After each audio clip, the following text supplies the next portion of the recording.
Rural Development and Land Reform Minister Gugile Nkwinti says despite the backlog, they have exceeded their targets. Since 1994 until present, as of September this year, it's only about 16% of people who have benefited under that program. So we have a long way to go.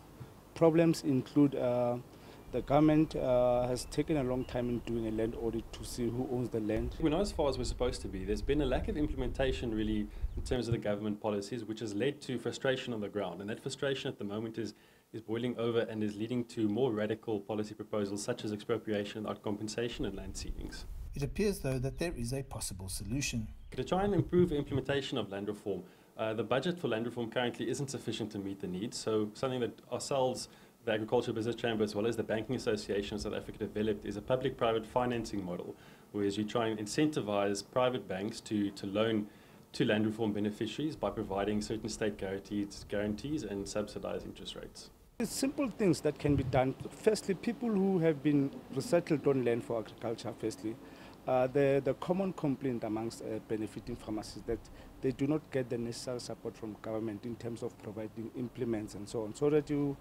find that people have benefited from the land but it's lying there idle, no one is farming on it, which is a waste of money. Land reform can have a substantial effect on the agricultural sector if it goes wrong. Lack of access to finance becomes a barrier, which in turn pushes food prices up. Also have the release of title deeds to people, and without that, banks cannot really risk their money without knowing who the real owner of the farm is. At the same time, though, it also presents a lot of opportunities. The average farmer is quite old and doesn't necessarily have succession plans in place, so land reform does offer possibilities for succession planning in agriculture. Land in South Africa is an emotive issue, and if it isn't resolved very quickly in terms of redistribution, it's going to lead to more challenges and more stresses. I'm Angelo Coppola for CGTN in Johannesburg, South Africa.